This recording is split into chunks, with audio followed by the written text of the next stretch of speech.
Hey everyone, welcome back and happy Friday. Okay, guys, so we're back to talk about some Real Housewives of Salt Lake City drama on Up and Adam Channel 2, but also we have some Lindsay Hubbard and Carl Radke Summer House stuff going on as well. So before we jump in, you guys know how this works. If you haven't already, go ahead, pop off in the comment section. If you're not subscribed, get subscribed.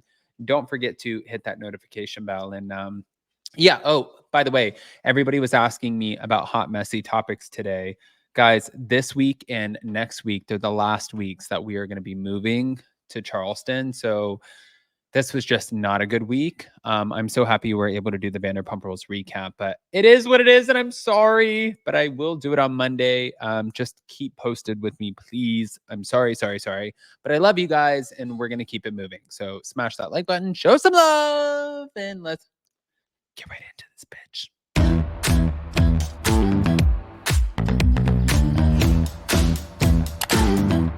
Cause no one can do it like we do it, like we do it, like we do it. Cause no one can do it like we do it, like we do it, like we do it. All right, guys. So where do I start? Well, I guess right here. Thank you to Reality Blurb. I have a few opinions on this. So, a report surfaced that Whitney Rose is furious at Meredith Marks for exposing a rumor on camera that she's preparing to file for divorce from Justin Rose, as the couple is allegedly on the ropes. Now, on a past season of The Real Housewives of Salt Lake City, Meredith and Whitney feuded over a rumor about another cast member, Lisa Barlow, and it seems that the show is getting famous for the cast's willingness to spill the shady tea. Okay. According to a report from at the Real Housewives Zone on Instagram, Whitney is allegedly on the ropes with her husband, Justin Rose, and Whitney is close to calling it quits on the relationship as the season nears the end of filming. Meredith allegedly found out through a friend that Whitney is preparing to file for divorce behind his back and brought it up during filming. And Whitney has played coy on camera, but is looking at her options right now, and she's furious that Meredith brought this up on camera. I'm going to say a few things really quick. One, I know Whitney and Justin, met them a few times, and they're like the sweetest couple. Like, as far as them together as a couple and having kids, I wouldn't wish that on my worst enemy. I think that they're so great together. I think that being a product of divorce, it's just not a fun thing. And also, we know that Whitney just moved into a new house with her husband and her children. I personally do not believe that if she knew that this was coming, if she knew that she was getting a divorce, why would you move into a new house? It's especially as someone who's moving right now, it's really a pain in the ass. So it's not something that I would think that, like, if Jason and I were about to split and I found out that, like, in my mind something was going on or I just wanted to file for divorce, guess what the fuck I'm not doing? Buying another house with this asshole. I'm not doing that. Instead, I'm going to be like, I'm preparing for a divorce. Are you ready? You want to play a game? Like, it would be so different. But that's just me. And then for Meredith to bring this up, do I think that Meredith would bring that up? No, I feel like there's a lot more to this story that has not unfolded yet. But wait, hold on, there's more. Now, fans reacted in the comments saying, one, oh my God, why is Meredith exposing this on TV before the husband even knows? Tacky. Her rumors deserve their own show. The next one, well, they were happy enough to talk about at Meredith Marks' marriage, and to be quite honest, it's not like Whitney has been a good friend to Meredith. One critic claimed that Whitney is getting a taste of her own medicine. Someone said, Whitney is always trying to bring up somebody else's business and expose them. That's her MO every season, and she needs a taste of her own medicine. And another viewer told Meredith to mind her own business. Again, do I necessarily think that it is Meredith spreading things? No, I really don't believe that. But do I believe that Justin and Whitney are getting a divorce? No, I don't believe that. I think that the only way that something would come up, and please excuse me, Justin and Whitney, the only way that this would come up as a storyline is I heard that production told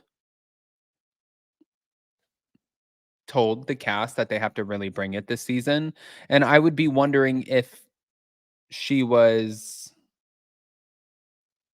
trying to make a storyline out of nothing in order to save her spot. That's the only thing I could guess. Otherwise, if it had nothing to do with that, I would just say, I think that this is BS. I think that they're a great couple, and I don't find this to be true at all.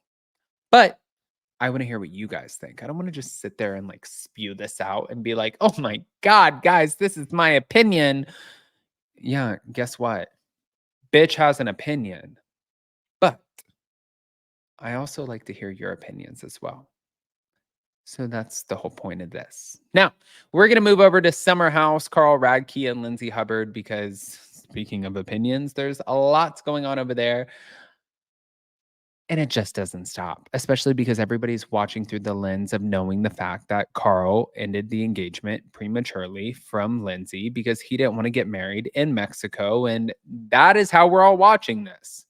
Well, here we go. Let's bring up Carl and Lindsay. Thank you. Okay. Now, moving on. Carl Radke revealed that his and Lindsay Hubbard's salaries, well, he revealed them as his mom and stepmom hinted that he was in an abusive relationship on Summer House. The couple, who are now broken up, filmed the season while they were still engaged. They both make money as influencers by promoting services or products via brand deals. In a preview for the latest episode, Carl shared that he had already earned $70,000 at that point in the summer doing paid posts, but he claimed that he doesn't make as much as Lindsay and believes it's because I'm not a woman and I don't have as many followers. He also alleged that Lindsay herself made 150 grand at the time. The way I interpret it is that she's really worried that I don't have a job, and it's a turn for her if I have a hustle and a passion. And I feel like I've been hustling and I've had things going on. I'm working on stuff. Like, what has Lindsay done? Seriously, what are you doing? Her business is deactivated, but the way that she described it is her bringing in the brand deals and what her career is, but that's not a career. I'm not trying to be tit for tat, but it definitely hits my ego. This narrative that I'm not doing anything or not making money, it's kind of ridiculous. He then mentioned that Lindsay possibly wanted to be a stay-at-home mom. The way I've known Lindsay is this independent career badass woman. Now it sounds like she just wants to be a stay-at-home mom and raise the family. And that's amazing, but I don't have the wallet right now to support a family. And all of a sudden you just stay at home. Mm. Carl later visited his mom Sharon and stepdad Lou, and they discussed his current issues with Lindsay. Carl's mother eventually asked if he felt ready to start a family, and he said yes and no. Ever since my brother Curtis passed, it put a big reminder in my head, like how much I care about family. So yeah, I'm excited about starting a family, but it's crazy. She then asked if Carl's sobriety was a factor in their relationship, and he said, I'm not trying to tell her or dictate how to live her life. What I've always wanted for Lindsay and hope that she'd understand was I wanted her to have a healthy relationship with alcohol, but it's not all about alcohol. It's not. She's not this monster. I don't like wake up in the middle of the night and catch her pouring vodka into a cup. It's not like that degree. And that's where I struggle with being the dictator in her life and telling her you can't do that because I have this issue. Now, Carl shared he treated her a little bit badly, but also decided to tread a little bit lightly around Lindsay when she was drinking. His stepdad recalled a visit from Carl around Memorial Day following an intense fight between him and Lindsay, and Lou claimed that the relationship at the time almost appeared to be abusive. According to Carl, he seldom opened up about his relationship issues with anyone because I lived in fear. If I shared something and Lindsay found out I was talking about our relationship with someone, that I would get in trouble. And if the relationship you have, you're fearful it's not going to work the way that you want it to work, getting married isn't going to solve that. So Lou, who's a minister, said he declined to officiate certain weddings in the past because he didn't feel that the couple should get married. And it almost seemed that way with you and Lindsay. Carl indicated that he didn't know the next right step. The train is on the tracks, but I don't know. Well, at least I don't think that you're ready for this, Carl, is what Lou said. And I think if you continue, you're setting yourself up for a world of pain. But I know there's a part of you that already knows this. Oh, Lou. Lou, you're dropping bombs on us. Okay. I want to hear what you guys think. Pop off in the comment section. If you're not subscribed, get subscribed. Don't forget to hit that notification bell, and we'll see you next time. Love you guys.